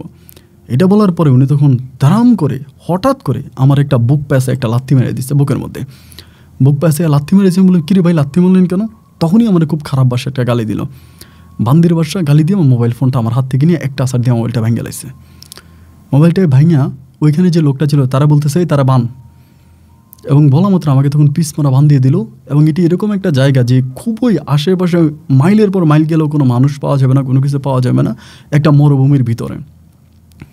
আমার ভাইদা ফেলছে, ভাইদা বলতেছে তুই এবার বুঝবি ঠেলা কারে বলে, তুই বেটা অনেক নায়ক হইছস না, তোর বউরে দিয়ে ব্যবসা করস। আমি তখন বললাম শাহিন ভাই আপনি এটা কী বলেন, ব্যবসা করি মানে আমি আমার বউ দিয়ে কী ব্যবসা করব? পরে বলে বউ দিয়ে ব্যবসা করস বেটা, এই বলে আমার তখন তিনি মারতেছে, এলোপাতারিক মারতেছে। মাইরা আমার একদম অজ্ঞান করে ফেলছে, এত পরিমাণে মারছে, অজ্ঞান হয়ে গেছি। আমার কাছে কোনো মোবাইল ফোন নাই, আমি আমার কারোর সাথে যোগাযোগ করতে পারি না। এইভাবে উনি এখানে থাকছে। পরের দিন উনি আমার ভিডিও কল দিচ্ছে, আমার বউরে ভিডিও কল দিচ্ছে, ভিডিও কল দিয়ে কইতেছে তুই কাপড় খুলবি না তোর জামাইরে পিটামু। আমার বউ ওনার কাছে কান্না করতেছে যে শাহিন ভাই আমি আপনার নিজের ভাইয়ের মতো জানি, আমি আপনারা ভাই ডাকছি, কিন্তু আপনি এই কাজটা করেন না। পরে আমার ওই শাহিন তখন বলতেছে আমার বউরে যে দেখ আমি টিকটকে তোর ভিডিও দেখা একটা রাতও ঘুমাইতে পারি নাই, তোর শরীর এত বড়, তুই আমার এগুলো দেখা না দেখালে কিন্তু তোর জামাইয়ের এখন মাইরে ফেলবো। এই কথা বললা ভাই আমার কুত্তার মতো পিটাইতে থাকে। আমার বউ তখন কান্না করতে করতে চিৎকার করে আমার সামনে কাপড় খোলে। এটা আসলে আমি কোনোভাবেই মানতে পারতেছিলাম না। আমি বউরে বারবার বলি যে রত্না তুমি এই কাজটা করো না, রত্না তুমি কাপড় খুলো না, আমার মেরে ফেলো, সমস্যা নেই, তুমি কাপড় খুলো না। কিন্তু আমার মায়ের দেখে রত্না তখন কাপড় খোলে এবং এই হারামির বাচ্চা আমার বউর এগুলো দেখে। আমি তখন বারবার বলি এভাবে 2 দিন পরে এসে আমাকে মারে, 2 দিন পরে এসে আমাকে মারে, আমাকে এর ঘর থেকে বেরোতে দেয় না, এই ঘরের ভিতরে আমাকে খাওয়ায় এবং রত্নারে বলে তুই যদি কোনো দিন আইনের কোনো আশ্রয় নেস বা কাউরে জানাস এই বিষয়গুলো, তোর জামাইরে কিন্তু ঘরের মধ্যে মাইরে ফেলবো, তোর জামাইরে কিন্তু ঘরের মধ্যে মাইরে ফেলবো, তোর জামাইরে কিন্তু ঘরে আমি আস্ত রাখবো না, তোর জামাইরে মাইরে ফেলবো, এখানে মাইরা কবর দিয়ে দিমু, এটা কেউ জানবো না, এই জায়গাটা কেউ জানবো না, এটা এমন একটা জায়গা যে জায়গায় তোর জামাইরে কবর দিয়ে দিলেও কেউ খবর পাইব না। ভাই আমার এত পরিমাণের মারতো যে মায়ের বর্ণনা আমি দিয়ে শেষ করতে পারবো না। শিয়াল কুকুরের মতো আমাকে পিটাইতো। আমি বাঁচার জন্য কত চিৎকার করতাম, আমাকে 1 গ্লাস পানি দিত না। এরকম করে পুরো 2টা মাস আমাকে এখানে বাইদা রাখে এবং আমার বউর সাথে ভিডিও কলে এই ধরনের কাজগুলো করে, আমার চোখের সামনে করে, আমার সামনে আইনা আমার বউয়ের কাপড় খোলায়। আসলে একটা স্বামী এটা মানে একটা স্বামীর জন্য যেটা কতটা কষ্টের এটা পৃথিবীর কেউ বুঝবে না। 2 মাস পরও তখন বাড়িতে যায়, এই শাহিন তখন বাড়িতে যায়, 2 মাস পরে বাড়িতে গেছে এবং বাড়িতে গিয়া সে আমার বউ নিয়ে থাকতেছে। ওইখানে আরেকটা ভাই আছে, ওই ভাইটার মোবাইলে ভিডিও কল দেয়, ওই ভাইটা তখন আমার দেখায় যে দেখ তোর বউর সাথে শাহিন ভাই রোমান্স করতেছে, তোর বউ নিয়ে শাহিন ভাই থাকতেছে। তো দেশে এসে আমার বউ নিয়ে এখানে যেতেছে ওইখানে যেতেছে, বিভিন্ন জায়গায় ঘোরাফেরা করতেছে। মানে এমন একটা অবস্থা যে আমার বউ নিয়ে সে মাসের পর মাস বাংলাদেশে ঘুরতেছে। আমার কাছে কোনো মোবাইল ফোন না, আমি রত্নার সাথে কোনো যোগাযোগ করতে পারি না, কারোর সাথে কোনো যোগাযোগ করতে পারি না। এরকমভাবে সে আমার বউ নিয়ে থাকে। 3 মাস সে আমার বউ নিয়ে ওইখানে ছিল, 3 মাস পরে সে আবারও বিদেশে আসছে। এবার সে আর আমার বউরে জোর করা লাগে না কাপড় খোলার জন্য, আমার বউ এমনি তার সামনে কাপড় খুলে সে আমার বউর সাথে নোংরামি করে। আমারে ভাই তখন পর্যন্ত এই যে এতগুলো মাস কেটে গেল, আমাকে ঘরের মধ্যে তখনও আটকায় রাখে, তখনও বাইদা রাখে, আমি তখনও ঘর থেকে বেরোইতে পারি না। এরকম করে সে মাত্র 16 দিন ওমানে থাকে। 16 দিন ওমান থাকার পরে সে 16 দিন পরে আবার চলে যায় বাংলাদেশে। এবার সে বাংলাদেশে চলে যায়, বাংলাদেশে যাওয়ার পরে 16 দিন পরে সে ওমানে থেকে আবার চলে যায় বাংলাদেশে এবং গিয়ে আমার বউ নিয়ে আবারও ঘুরতেছে। এই যে এতগুলো মাস পেরিয়ে যাচ্ছে, আমার কিন্তু কারোর সাথে কোনো যোগাযোগ নেই, আমি কারোর সাথে কোনো কথাও বলতে পারি না। তো এরকমভাবে একটা জিনিস মাঝে মাঝে খেয়াল করে দেখি, মাঝে মাঝে আমার মনে হয় কেউ একজন আসে বা কেউ আসে গাড়ি নিয়ে, আসার পরেও তখন কী করে আমার মুখ বাইদা ফেলে। এখানে যে বাঙালিটা আছে ওই বাঙালিটা আমার মুখ বাইদা ফেলে, মুখ বাইদা ফেলার পরে আমার হাত পা বাঁধে, তো আমি আর নাড়াচাড়া করতে পারি না। আবার আধা ঘন্টা বা 1 ঘন্টা পরে ওই গাড়িটা আবার চলে গেলে আমার আবার হাতের বাঁধন খুলে দেয়, মুখের বাঁধন খুলে দেয়। এখানে এরপরে আরও 2 জন লোক আসে, টোটাল ওরা তখন 3 জন থাকে ওই বাগানের ভিতরে। 3 জন আমার হাত পা বাইদা আমার বাথরুমে নিয়ে যায়, শিকল দিয়ে বাইদা রেখে আবার ওইখান থেকে বাথরুম থেকে আমাকে আবার আনে। এবং যে লোকগুলো এই কাজগুলো করতেছে এই সবগুলোই নাকি হচ্ছে শাহিন ভাইয়ের আন্ডারে কাজ করে এবং এই শাহিন ভাইয়ের নেশাই নাকি এটা।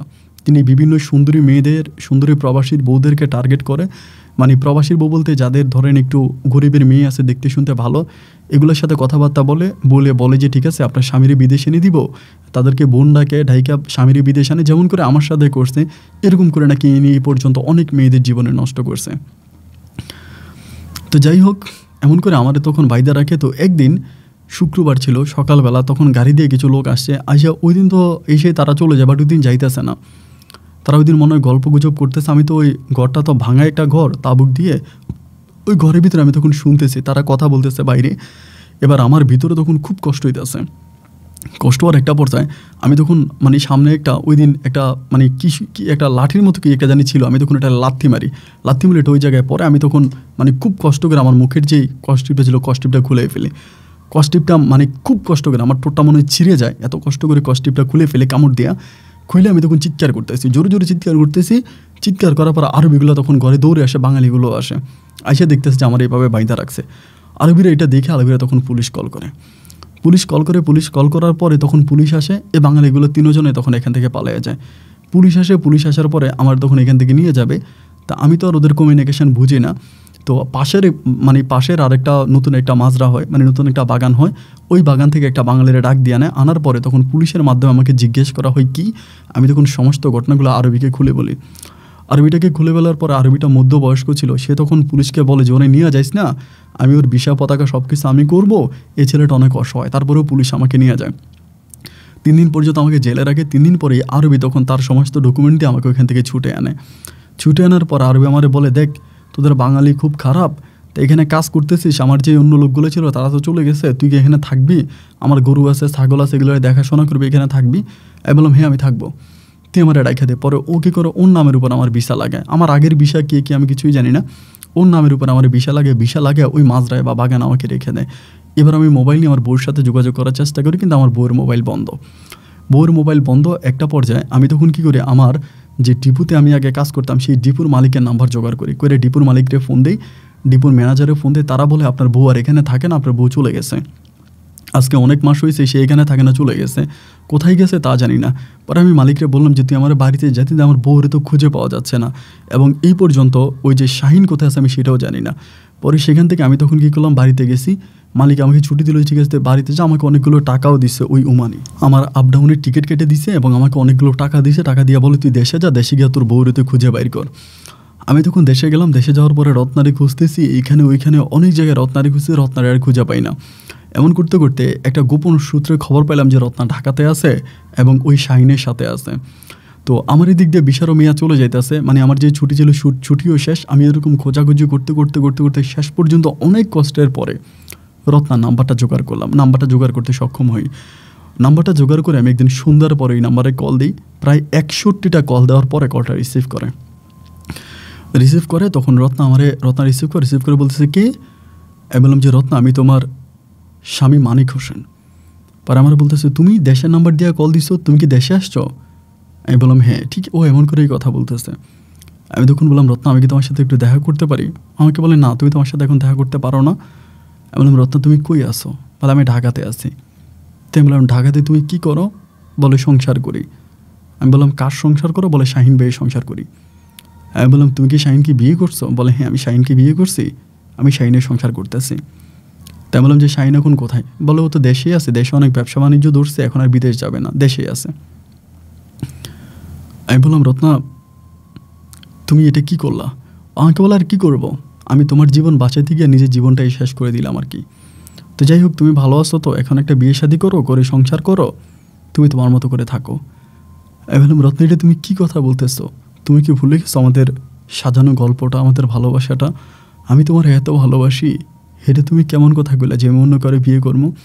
তুমি জানো ওমানের মাটিতে আমার একটা ভালো জায়গা হয়েছে, আমি এখন মোটামুটি ভালো টাকা ইনকাম করতেছি, এবং ওই যে মাঝরাতে আমাকে আটকায় রাখছিল ওই মাজরার মালিক ওই আরবি আমার ওই মাজরায় চাকরি দিচ্ছে, আমি ভালো আছি।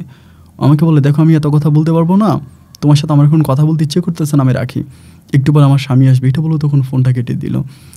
এরপরের বার যখন আমি ওর নাম্বারে কল দিলাম, নাম্বারটাও ব্লক করে দিছে। পরে যতবারই ট্রাই করে ওর নাম্বার আমি আর পাই না।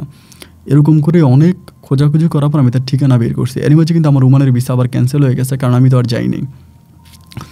ঠিকানা বের করছি, ঠিকানা বের করার পর আমি ওর বাসার নিচে সবসময় দাঁড়াই থাকি, কারণ আবার দেখি যে শাহিন ভাই ওইখানে আসে যায়, ওই বাসায় উঠে, অনেক দামি বড় একটা বিল্ডিংয়ে থাকে, তো উঠে যায়। আবারও প্রতিদিনই টিকটকে ভিডিও দিতেছে, আমি আবার টিকটক ভিডিওর খুঁজে বের করছি, এবং এভাবে মানে নতুন নতুন ওয়েস্টার্ন ড্রেস পরে সাজুগুজু করে ওর টিকটক মানে প্রচুর বড়, ওর টিকটক অনেক বড় সেলিব্রিটিও। আমার মনে হয় টিকটকে হাতে গোনা কয়েকটা মেয়ের মাঝে ও একজন। তাই এরকম করে আমি এগুলো দেখে ওর সাথে দেখা করার জন্য অনেক চেষ্টা করি, বাট দেখা করতে পারি না, বিল্ডিংয়ে ঢুকতে পারি না। আমি যে নাম্বার থেকে কল দিই নাম্বারটা ব্লক করে দেয়, নাম্বারে দীর্ঘ 4টা মাস আমি ঢাকার রাজপথে ঘোরাফেরা করে এটা পাওয়ার জন্য। এই 4টা মাস না খাই, না ঘুমাই, না কিছু করে পাগলা কুত্তার মতো করি। 4 মাস পরে ও আমাকে একটু সময় দেয় কথা বলার জন্য, যে ঠিক আছে আমি আসবো, তুমি অমুক রেস্টুরেন্টে বসো। তো আমার একবার মনে হলো যে ও হয়তো মানিককে শাহিনকে পাঠায় মনে আমারে মারবে, এর লেগে মনে আমারে বসতে বলছে। তা বললাম যদি আমারে মারে তাহলে মারবে, সমস্যা কি? ও তো আমার জন্য আর কম ত্যাগ স্বীকার করে নেয়। আমি তো দেখছি ও চিৎকার করে কাছে যে শাহিন ভাই আমি কাপড় খুলতে পারবো না, আমার স্বামীরে মাইরেন না। এরকম তো অনেক কিছু আমি দেখছি, যে যদি আমার মাইরে শান্তি পায় তাহলে মারুক। আমি তখন ওই রেস্টুরেন্টে বসে আছি, ও তখন আসছে সন্ধ্যার পরে। এত সুন্দর লাগে ওরে ভাই, এত সুন্দর দামি পোশাক আশাক পরে আসছে, এসে বলতেছে ভালো আছে? আমি বললাম ভালো আছি। আমি রেস্টুরেন্টে অনেক মানুষের সামনে ওর পা ধরে কান্না শুরু করছি। ওর পা ধরে কান্না করে বলতেছি যে রত্না তুমি আমার ছেড়ে যাও না, আমি মরে যাব। তুমি ওই শাহিনকে ডিভোর্স করো, শাহিনকে তালাক দাও, দেখে তুমি আমার কাছে আসো, আমি তোমার নিয়ে সংসার করব, তুমি ওই লোকটাকে ছেড়ে দিয়ে চলে আসো। ও তখন আমাকে বলতেছে, আমি তো ওনাকে বিয়ে করছি, আমি ওনাকে ছাড়বো কেন? ওনার তো কোনো অপরাধ নাই, আমি ওনাকে কেন ছেড়ে দিব? আমি বললাম, রত্না আমি তোমার স্বামী, তোমার কাছে অনুরোধ করতেছি তুমি ওই লোকটাকে ছেড়ে দাও, ছেড়ে দিয়ে তুমি আমার কাছে আসো। হ্যাঁ, আমি তোমাকে ভালোবাসি, আমি তোমাকে নিয়ে সংসার করবো। আমাকে বলে, না আমার আর প্রয়োজন নাই, আমি আসবো না। এই কথা বলে এখান থেকে চলে গেছে। আমি ওর পায়ে পর্যন্ত ধরে আমি ওর রাখতে পারি নাই। এভাবে 2 দিন আমি ওর নাম্বারে কথা বলি, ফোন বলে 1000টা ফোন দিলে একবার ফোন রিসিভ করে না। 2 দিন পরে ও আমাকে বলে, জানো একটা সত্য ঘটনা তোমাকে বলতে চাই নাই, কিন্তু তুমি যেহেতু এতই পাগলামি করতেছ, আমি সত্য ঘটনাটা তোমাকে বলি। এবং আমি বলতেছি আমি তোমাকে একটা কাজ দিব, তুমি যদি এই কাজটা করতে পারো আমি তোমার সংসার আবার ফিরে যাব। আমি তখন বললাম যে কী কাজ? তুমি যদি আমাকে বলো, যা বলো আমি তাই করবো তোমাকে পাওয়ার জন্য। তুমি যেটা বলো আমি সেটাই করব। তুমি যা করতে বলো আমি তাই করবো, কিন্তু আমি তোমাকে ফিরে পেতে চাই। তুমি বলো কী করতে হবে। আমাকে বলে, তুমি যদি তোমার মাকে খুন করতে পারো তবে আমি তোমার সংসারে ফিরে আসবো। আমি তখন বললাম যে রত্না, এটা তুমি কী বলতেছো? আমি আমার মাকে কেন খুন করব? আমার মা এমন কি কাজ করেছে যেটার জন্য আমার মাকে আমার খুন করে ফেলতে হবে? আর আমার মাকে খুন করলে পরে তুমি আমার সংসারে আসবা? এটা তুমি কী ধরনের কথা বলতেছো? আমাকে বলে, জানো আজকে তুমি আমার কাছ থেকে দূরে সরে যাওয়ার, আমি তোমার কাছ থেকে দূরে সরে যাওয়ার এবং আমার জীবনে শাহিন আসার এই সবগুলোর নেপথ্যে কাজ করেছে তোমার মা।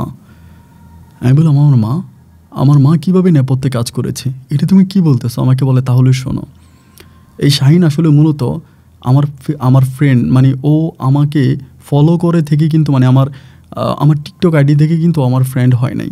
মূলত ওকে আমার পিছনে লাগাই দেওয়া হয়েছে।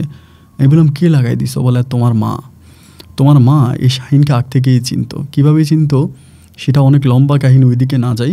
কিন্তু তোমার মা শাহিনের পরিচিত হওয়ার পরে তোমার মা শাহিনের কাছে আমার ছবি পাঠানোর পরে শাহিন তখন আমাকে দেখে পাগল হয়ে গেছে। পাগল হয়ে যাওয়ার পরে তোমার মা তখন বলছে, আমার বউয়ের নাম্বার সব কিছু দিছে, বলতেছে আপনি তারে পটাইয়া দেখেন কোনোভাবে তার ছেলেরে নিয়ে যেতে পারেন কিনা। এবং আমার সাথে যেসব কাহিনী হয়েছে এই সব কিছু তোমার মা ঘটিয়েছে, এইসব ঘটনা তোমার মা ঘটিয়েছে এবং তোমার মাই আমাকে আজকে এই প্রান্ত এসে দাঁড়া করিয়েছে। ওর কথাগুলো শোনার পর আমার শরীরে রক্ত তখন টকবক। ওর বলে, তোমার মা আমাকে একটা লোকের সামনে ল্যাংটা করেছে, বিয়ে ছাড়া তার সাথে আমার অনেকগুলো রাত আমার থাকা লাগছে। তো এত কষ্ট আমাকে দিছে, আমি এগুলো বলে বোঝাতে পারবো না। আর ওই মহিলার যদি তুমি প্রতিশোধ না নাও তবে আমি তোমার সংসারে যাব না। আর এই মহিলা বেঁচে থাকতে আমি কখনো তোমার সংসার করতে পারবো না। আমি রত্নার কথা শুনে আমার শরীরের রক্তগুলো তখন টকবক করতেছে। আমি নিজে কন্ট্রোল করতে পারতেছি না যে আমার মা আমার সাথে এত বড় বেইমানি করলো। এই মা কি করে বললো আমার সাথে এত বড় বেইমানি করতে? এমন মা যেন আর কোনো সন্তানের না হয়। আমি তখন কান্না করতে করতে চলে গেলাম বরিশালে আমার গ্রামের বাড়িতে গিয়ে মায়ের উপরে তো আমার এমনিই রাগ। বাড়িতে যাওয়ার পরে মা বুঝতে পারছে আমি সৌদি আরবে গেছি, ওমানে গেছি, ওইখান থেকে আমি এবার চলে আসছি, রত্নার জন্য পাগলামি করতেছি। সে প্রতিদিন আমার সাথে ঝগড়া করে। ওই সময় পর্যন্ত কিন্তু আমার মহিন, কিন্তু আমার ভাই তখনও আধা পাগল আধা ভালো। মা আমার সাথে খুব দুর্ব্যবহার করতেছে যে কী কারণে এই মেয়ের জন্য পাগল হইলি, 2 ভাই মিলে মেয়ের জন্য পাগল হইলি, একজনে পাগল হইলি, আরেকজনে হচ্ছে বিদেশ বিরাজ্য সব কিছু ছেড়ে এই মেয়ের জন্য পাগলামি করে এই মেয়ে টিকটক করে কোন শাহিন কোন পোলারে বিয়ে করে ফেলছি, এরকম করে প্রতিদিন বলে। একদিন সকালবেলা এরকম করে বারবার বলতেছে। আমি বললাম, মা শাহিনকে তো আমার বউ চিনে না, শাহিনকে তো তুমি চিনো, শাহিনকে তো আমার বউ চিনে না, আমার বউয়ের পিছনে শাহিনকে কে লাগাই দিচ্ছে? তুমি লাগাই দিচ্ছ। আমার মা বলো, ওমা এ জাউরে কি বলে, এ তো বউয়ের কথা শুনে নাচতেছে। এটা কই সে ঝাড়ু দিয়ে আমার মা এসে আমার 2টা বাড়ি দিয়ে দেয়। এমনিতে ধরেন মায়ের উপরে রেগে আসি, তার উপরে সত্যি কথা বলতে গেলে মাকে মেরে ফেলার জন্যই আমি তখন একটা বাঁশ নিয়ে মায়ের মাথায় বাড়ি মারি, শুধু মেরে ফেলার জন্য। মানে আমি তখন এতটাই পাগল হয়ে গেছিলাম যে আমার মা যদি মরে যায় আমি রত্নারে বিয়ে করব, আমার মা মরে গেলে তো রত্না আমার কাছে ফিরে আসবে। আমি তখন এই বাঁশ নিয়ে একটা বাড়ি দিই তার ঘাড়ে পড়ে, আরেকটা বাড়ি তার মাথায় পড়ে এবং মুহূর্তের মধ্যে মাথা ফেটে রক্তের বন্যা বয়ে যায়। তারে হসপিটালে নিয়ে গেছে। হসপিটালে নিয়ে যাওয়ার পরে মাথা সেলাই করছে, সেলাই দেওয়ার পরে সে হসপিটালে একদিন ভর্তি ছিল, পরের দিন সে বাড়িতে আসছে। ঘটনাটা একটু খেয়াল করে শোনেন। তার মাথা যখন আমি ফাটাই দিলাম, তাকে হসপিটালে নিয়ে যাওয়া হলো। সে একদিন হসপিটালে ভালো ছিল, একদিন পরে সে বাড়িতে আসছে। আমার মা কিন্তু অনেক মোটা, অনেক স্বাস্থ্যবান। এবং পরের দিন রাতের বেলায় আমার মা হঠাৎ করে রাতে মারা গেছে। সকালবেলা ফজরের সময় আমার ভাই খবর পাইছে। আমার ভাই বলতে আরও আমাদের বাড়ির যে লোকজন আছে তারা খবর পাইছে। আমার ভাই তো তখন আধা পাগল আধা ভালো, এত পাগল না এত ভালো না, এরকম একটা অবস্থা। ভাইও তখন বুঝে যে মা মরে গেছে। আমার এই পাগল ভাই রে তখন গ্রামবাসীরা বুদ্ধি দিল যে তোর ভাই কিন্তু তোর মারে মারছে। এই কথা বলার পরে আমার গ্রামবাসীরা মিলে, আমার ভাই মিলে তখন আমার নামে দিল আবার মামলা। আবার দিছে মামলা দেওয়ার পরে আমার নামে এই মামলাটা দেওয়ার পরে আমি আমার মায়ের খুন করছি, মায়ের হত্যা করছি, এরকম মামলা দেওয়ার পর আমি তখন এই বরিশাল থেকে পালাইছি। বরিশাল থেকে পালাই আমি তখন ওই আমার আরবির সাথে যোগাযোগ করতেছি, আমার ওমানির সাথে যোগাযোগ করতেছি। এদিক দিয়ে কিন্তু আমার মানে 5 মাসের বেশি হয়ে গেছে, তো আমার ভিসা কিন্তু ক্যান্সেল হয়ে গেছে ওই দেশে। আমি আরবির সাথে কথা বলছি, কথা বলে যে দেখ আমার বউ আমার নামে মামলা করছে, আমার তুই তাড়াতাড়ি নিয়ে যা, আমি কিন্তু এই দেশে থাকলে মারা পড়বো। ওই আরবি তখন কী করলো, আমার নিয়ে যাওয়ার জন্য সে 15 দিনের মাথায় কেমনে মামলা টামলা করে কেমনে কী করে সে আমার জন্য টিকিট পাঠিয়ে দিল ওই দেশ থেকে। ওই টিকিট আমি তখন আবার ওমানে চলে গেলাম। ওমানে চলে গেছি এবং ওমানে ওই আরবির কিন্তু খুব পাওয়ার ছিল। আমার যে আরবিটার কথা বলো, ওর অনেক পাওয়ার, ওর ভাই 2টা শ্রোতা মানে পুলিশের অনেক বড় বড় পর্যায়ে চাকরি করে। তো আমার তখন আবার ওমানে নিয়ে গেছে, আমি তখন ওর বাগানে গেছি, বাগানে যেয়ে কাজ করতেছি। বাগানে গিয়ে কাজ করতেছি 18 সাল, ওই সময় 18 সালে আমি তখন চলে যাই নভেম্বর, 18 সালের নভেম্বরের 17 তারিখে আমার ফ্লাইট হয় বাংলাদেশ থেকে। তো 18 তারিখ নভেম্বরের 17 তারিখ আমি মানে 2018 সালের নভেম্বরের 17 তারিখ আমি তখন ওমানে গিয়ে পৌঁছাই। তা ওমানে গিয়ে পৌঁছানোর পরে তো সেই থেকে আপনার 18 সাল গেল, 19 গেল, 20 গেল, 21 গেল, 22, 23, 24, আজকে এতগুলো বছর আমি আর বাংলাদেশে আসি নাই। এবং আমার ভাই একটু পরে মামলা ঊর্ধ্ব করে। আমি দেশে আসলে আমি বাবার সম্পত্তির মালিক হবো, কারণ আমার বাবার অনেক সয় সম্পত্তি আছে। এই জন্য আমার ভাই এখন পরিপূর্ণ ভালো হয়ে আমার নামে মামলা একটার পর একটা মামলা দিয়েছে, আমি যাতে দেশে না আসতে পারি, কারণ আমি দেশে আসলে বাবার সম্পদ বুক করে ফেলবো। আর এদিক দিয়ে আমার যেই বউ, যে রত্নার জন্য মায়ের মাথায় বাড়ি মারলাম, মায়ের খুন করলাম, ওই রত্নাও তার স্বামী শাহিনকে নিয়ে অনেক ভালো আছে। 2টা মেয়ে সহ একটা ছেলে সন্তান নিয়ে সে রাজধানী ঢাকার বুকে রানীর মতো আছে। এখনও টিকটক এবং সে ইদানিং শুনেছে বাংলা নাটকেও নাকি কাজ করেছে, বাট আমি তার নাটক দেখি নাই। সে টিকটক করে এবং অনেক বড় সেলিব্রিটি। সে দুবাইতে যায়, সে মালয়েশিয়াতে যায়, সে বিভিন্ন জায়গায় যায়, টিকটক ভিডিও বানায়, টিকটক অনুষ্ঠানগুলোতে যায় এবং তার স্বামী শাহিনকে নিয়ে। ইদানিং সে আবার মিউজিক ভিডিও বানায়, অনেকগুলো মিউজিক ভিডিও দেখলাম তার হাজব্যান্ড শাহিনের সাথেই। তো আমি আর আপন ভাই কিছুই পাইলাম না। আমার বাবা মারা গেছে, বাবার কবরে মাটিও দিতে পারি নাই। আমি এখন ওমানের মাটি, তো ওই আরবের দেশ ওমানে আমি এখনও মরুভূমির মাঝখানে কয়েকটা ছাগল আর কয়েকটা গরু নিয়ে আমার দিন কাটাচ্ছি। জানি না কতদিন এভাবে কাটবে। দেশে তো যাওয়ার কোনো সুযোগ নেই, কারণ মামলা আমার ভাই একটার পর একটা মামলা আমাকে দিতেছে। হয়তো দেশে গেলে এয়ারপোর্টে আমাকে ধরে ফেলবে, দেশে যাওয়ার কোনো সুযোগ আমার নাই। তো আমার জীবনটা কেন এরকম হয়ে গেল, আমার এই জীবনটা এরকম হয়ে যাওয়ার কারণটা কি, কে এই জীবনে কার দোষ, আমি কোনো কিছুই বুঝি না। এই গল্পটা অনেকের কাছে বললে অনেকেই বলে আমার মা নাকি আসলে শাহিনকে দিয়ে আমার বউকে এটা করেছে। আবার অনেকেই বলে রত্না নাকি এটা একটা মিথ্যা কথা বলেছে, ট্রিক্স খাটাইছে, যে আমার মা নাকি শাহিনকে চিনেই না, এটা নাকি মা ছেলে মাঝে একটা ঝগড়া লাগাই দেওয়ার জন্য রত্না তার জীবন থেকে আমাকে সরিয়ে দেওয়ার জন্য এটা করছে। তো কার কথা বিশ্বাস করব?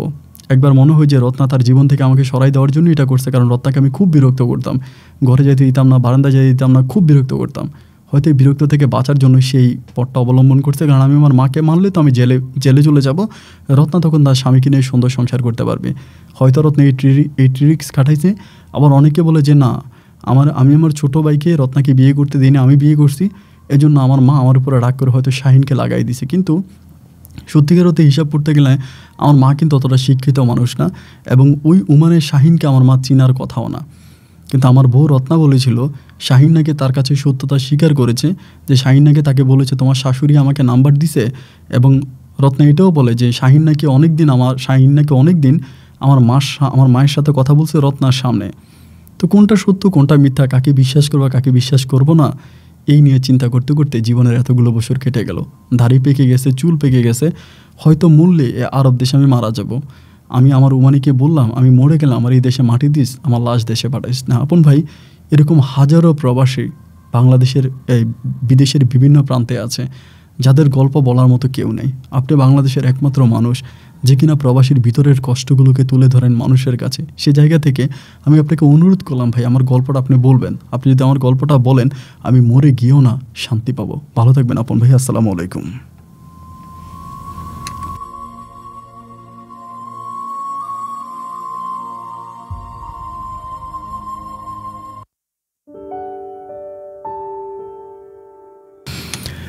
বন্ধুগণ, সবাইকে অনেক বেশি ধন্যবাদ এতক্ষণ পর্যন্ত বরিশালের ভাই প্রবাসী মানিক ভাইয়ের জীবনের বাস্তব গল্পটা শুরু থেকে শেষ পর্যন্ত আমার মুখ থেকে শোনার জন্য। জানি না গল্পটা আপনাদের কাছে কেমন লেগেছে, কিন্তু এই গল্পটা আমার হৃদয় স্পর্শ করেছে।